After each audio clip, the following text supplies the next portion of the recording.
sa fin. Vous voyez, le sujet est si important que le chef du village, dans son état de maladie, s'est déplacé et est venu nous exhorter à travailler en sorte que nous sortions notre pays de cette situation, sinon de la situation dans laquelle du moins on voudrait avoir dans nos populations, on voudrait nous voir dans une démocratie participative, contrairement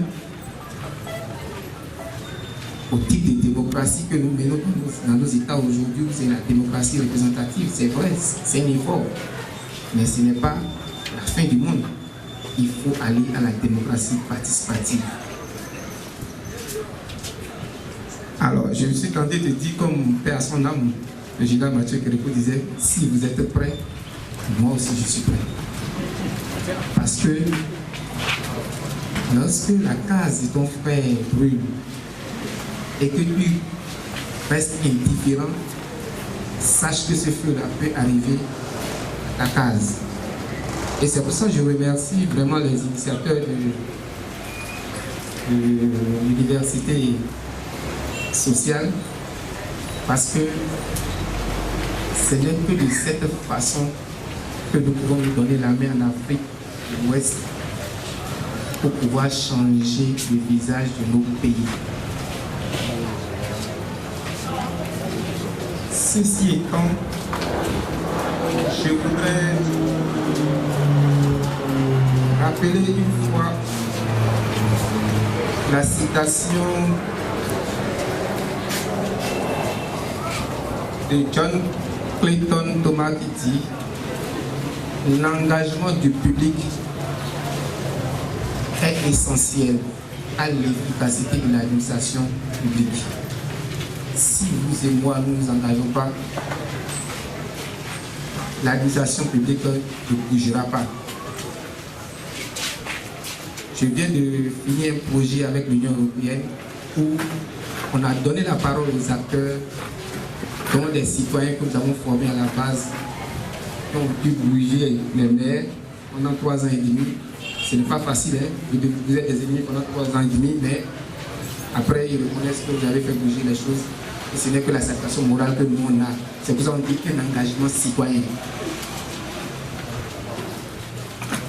Si on fait bouger les choses de ce genre, comme je l'ai dit avec l'Union européenne, nous avons fini ce projet et nous avons tous la satisfaction que c'est grâce aux actions des cellules de participation citoyenne, des citoyens organisés pour demander des comptes aux élus. Parce que les tests de la décentralisation, les lois le permettent. Et c'est sur la base des lois qu'on demande des comptes rendus aux autorités.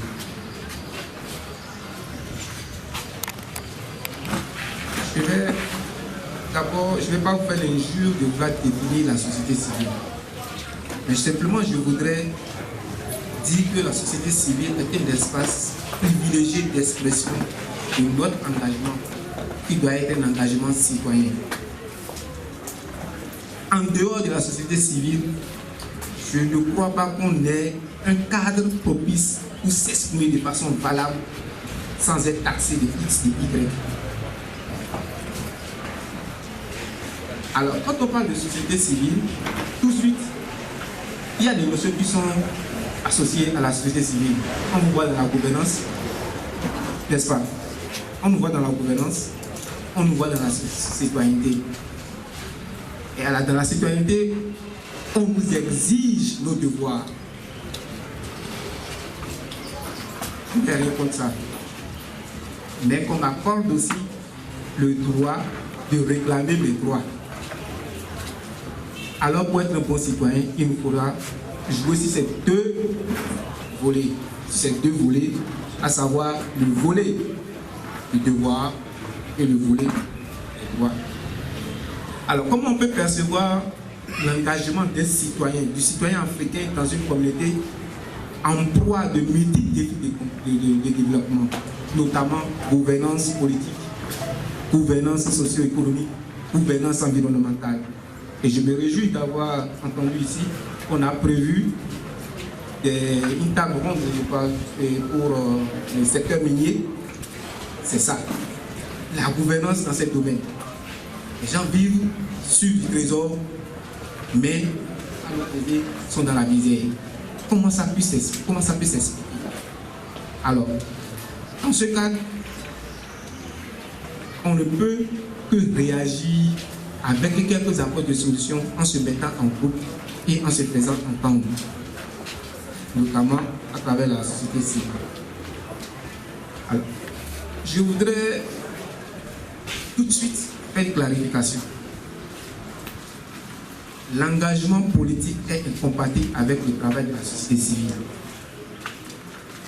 L'engagement politique est incompatible avec le travail de la société civile.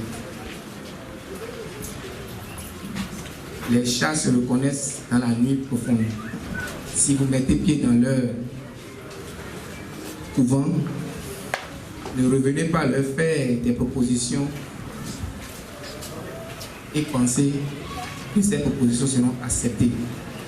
Parce que si vous n'êtes pas l'ennemi de X, vous serez l'ennemi de Y. Et quand je parle d'engagement politique, je ne dis pas que le citoyen que vous êtes, que je suis, n'a pas le droit de donner un avis politique. C'est deux choses différentes. Si on s'entend dessus, on peut faire marcher tout pouvoir. Mais si on ne s'entend pas dessus, nous allons toujours avoir des problèmes avec les gouvernements. Quand bien même nous ne sommes pas de l'autre côté, ils nous prennent comme des gens qui sont de l'autre côté. Mais ils sont très intelligents. Hein. Quand c'est bien, ils le savent. Ils essaient de nous effrayer ou faire fuir. C'est pour cela que je dis, l'une des conditions de réussite des actions de la société civile, bien que diverses, il faut aussi qu'on le reconnaisse. En notre sein, nous n'avons pas la même vision. Mais une chose est claire, nous devons être unis. L'exemple du Burkina est parlant. L'exemple du Sénégal est parlant. L'exemple du Bénin est parlant. Donc, si on est unis, on sait que les représentants de la société civile ont une légitimité. Et de ce fait, on est obligé de les inviter à la table de discussion. Organiser ainsi, nous forçons la création de l'espace de dialogue. Et si nous avons l'espace de dialogue, nous pouvons obtenir beaucoup de choses. Alors, je disais, nous sommes la société civile, tout membre de la société civile doit être engagé, convaincu et ne pas avoir peur. Je peux vous le dire, on va vous inquiéter, vos téléphones vont sonner. Si vous reculez, ils auraient gagné. Mais si vous ne reculez pas, on sait comment on ne recule pas. Hein. On n'a pas on ne demande pas aux gens de se livrer en allant sur un hôtel. Non. On ne recule pas, on s'organise et on développe des stratégies. Peut-être que c'est monsieur Jean, peut-être que j'attends, mais je ne vois pas. Je vais voir quelqu'un d'autre qui vient. Mais c'est monsieur Jean qui porte les idées de monsieur Jean. Donc on s'organise. Et il y a des stratégies à développer pour pouvoir faire nos objectifs. La société civile aussi doit être une force de propositions alternatives, plutôt, face à des défis et enjeux de développement. Vous êtes d'accord avec moi que si nous n'avons pas de propositions efficaces pouvant résoudre les problèmes qui se posent à la nation, à faire au gouvernement, il vaut mieux qu'on se range. Mais pour arriver à cette étape-là, il faut que nous ayons la compétence. Il faut que nous ayons les ressources humaines qualifiées pour faire ce travail. De sorte que lorsque vous levez la voix, on sait que Ah, c'est dit ici. Je vous ai donné l'exemple de Social World tout à l'heure par rapport au budget général de l'État. Nous nous apprêtons à rappeler à l'actuel président que c'est 2 000 milliards qu'il veut déposer sur la table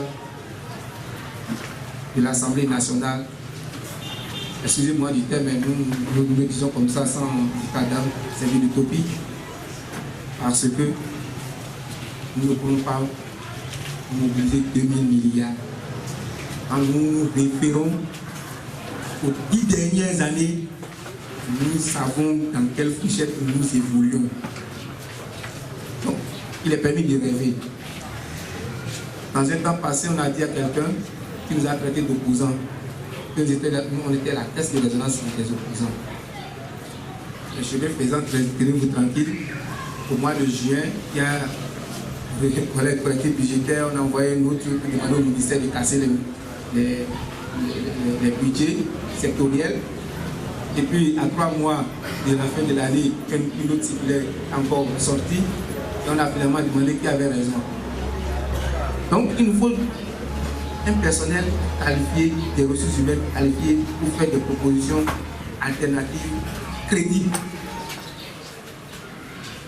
Alors,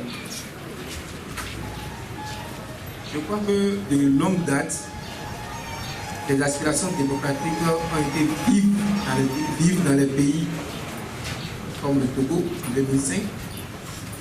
Je ne vais pas rappeler, terrible.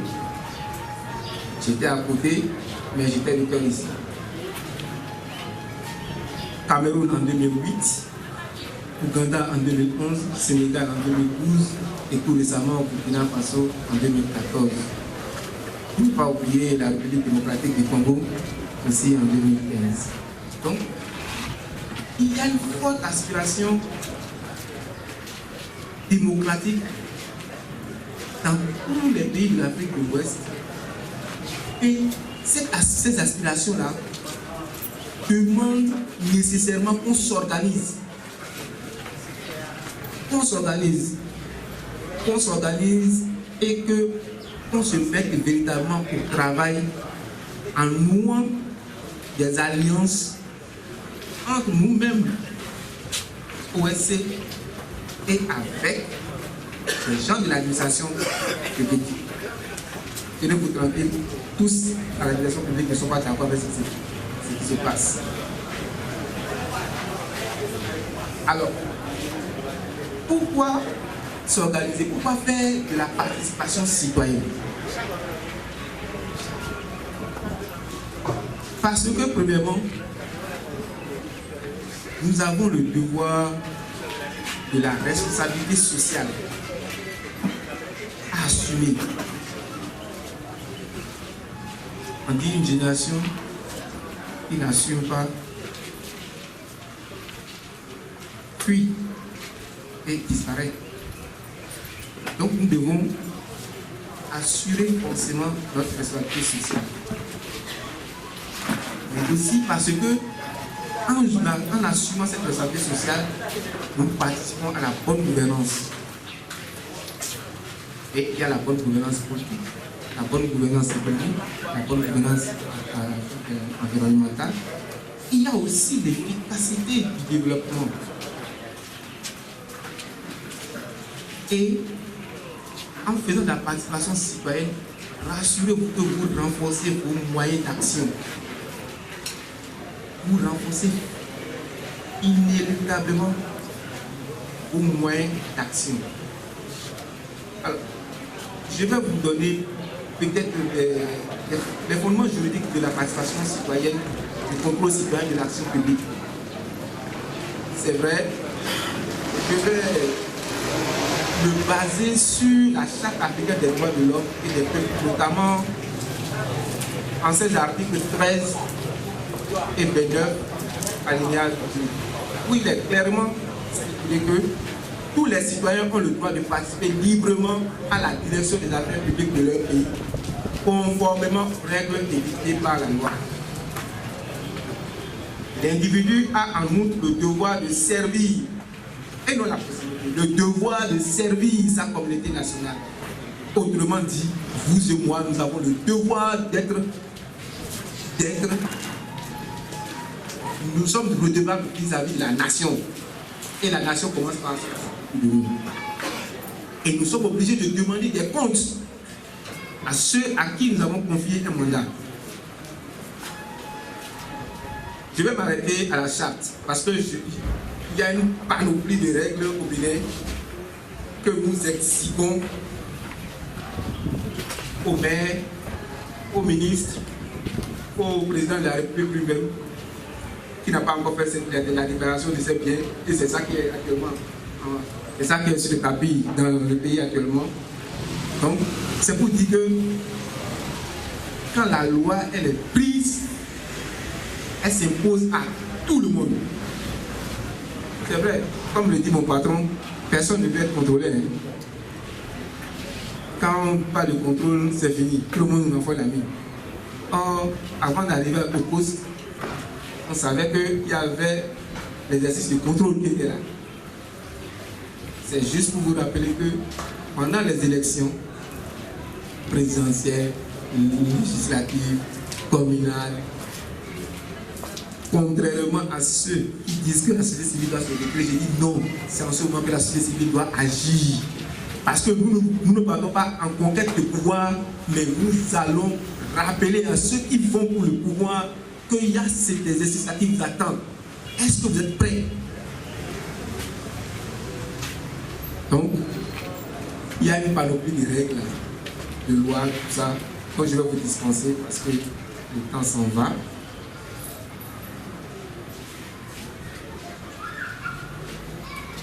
Mais je voudrais vous rappeler quelques missions de la société civile. C'est de suivre les activités du pouvoir public. C'est-à-dire qu'il faut s'organiser pour pouvoir suivre ces activités-là, tant au niveau gouvernemental, au niveau national, au niveau local. Si vous faites le travail seulement au niveau national, ça n'a pas d'effet sur les communes. Or, c'est les communes, c'est l'ensemble des actions menées au niveau des communes, des départements qui finissent par faire le développement de la nation. Mais pour que ceux qui sont à la base puissent réellement travailler, puissent faire de la veille citoyenne, puissent faire de la participation citoyenne, du contrôle citoyen de l'action publique, il leur faut de la matière. Il faut décongestionner les informations macroéconomiques en microéconomie pour qu'eux puissent maintenant commencer par faire leur veille et vous faire remonter. Et comme je disais tout à l'heure, vous avez besoin de ressources humaines qualifiées. C'est de formuler des propositions alternatives aux autorités et participer à tout processus de discussion engagé par le pouvoir public sur les questions de développement tant local que national. Et je crois que la plupart des OSC ici font déjà cette mission, assument bien cette mission, c'est assurer l'éducation civique de la population en informant les citoyens sur leurs droits, leurs devoirs, la décentralisation, l'importance de la participation même des citoyens dans la conduite des affaires publiques. Et le plus important, c'est de faire le suivi des projets d'investissement en infrastructures socio-communautaires de base. Oh, chers amis, chers frères, combien d'éléphants blancs nous ne comptons vraiment réellement dans nos pays. Éléphants blancs, il y en a. Alors, le suivi des projets d'investissement en infrastructure socio-communautaire, ça va être très important pour amener l'autorité. Vous savez, j'ai l'habitude, quand je viens en communauté, j'ai l'habitude de dire au CPC, au Centre de participation citoyenne, aux populations, si vous avez votre champ de maïs là, et que dans le village il y a un divorcé social qui va tout le temps en cherche prélever, le jour il vient l'entendre, hey, vous allez voir que le comportement qu'il aura après votre intervention pour rentrer dans votre champ, il regardera droit avant de rentrer dans le champ. Donc, déjà quelque chose est en train de changer à son niveau. Donc, nous devons pouvoir faire ce travail pour pouvoir améliorer, impacter la vie de nos populations. Le plus important aussi, c'est de faire les plaidoyers pour la promotion des approches participatives de gestion des affaires du pays, des communes et des villages. Ce travail, toutes ces missions-là, pour les accomplir, il faut une forte mobilisation. Sinon, vous n'aurez pas de gain de cause. Alors, les moyens de mobilisation que nous utilisons souvent, c'est les plaidoyers, c'est les lobbying. Vous savez, lorsque vous connaissez les exigences des partenaires techniques financiers, vous pouvez agir dessus pour pouvoir faire changer l'autorité en face. C'est l'intensification d'actions d'éducation important, la culture démocratique à tous les niveaux, les marches, les meetings, les interpellations. Et je voudrais profiter de cette occasion pour remercier les acteurs des médias, les acteurs des médias qui sont ici, parce que avec eux, quand ils sont aussi engagés, on va de l'avant. Je sais que ce n'est pas facile pour eux de faire leur travail, et c'est que tous ne sont pas engagés. C'est mon monde privilégié, je le connais. Il y a les sensibilisations de proximité ou de grand public. Puis il y a des outils vraiment de mobilisation qui sont les évaluations citoyennes, les audits sociaux sur les investissements, les suivis d'impact local participatif et puis le processus de budget participatif. Voilà autant de moyens de mobilisation. Ce sont des outils lorsque les populations sont habituées à ces outils. Monsieur le professeur, sans vous mentir, elles ne lâchent pas. Elles ne lâchent pas. En début de chaque année, elles vont demander au maire. Elles vont demander au ministre. On a déjà demandé la liste. On a déjà demandé la liste qui a été réalisée au titre de l'année 2016. Et on est sur le terrain pour vérifier avec photo à l'appui. Parce que c'est des chefs, on vous dit c'est fait.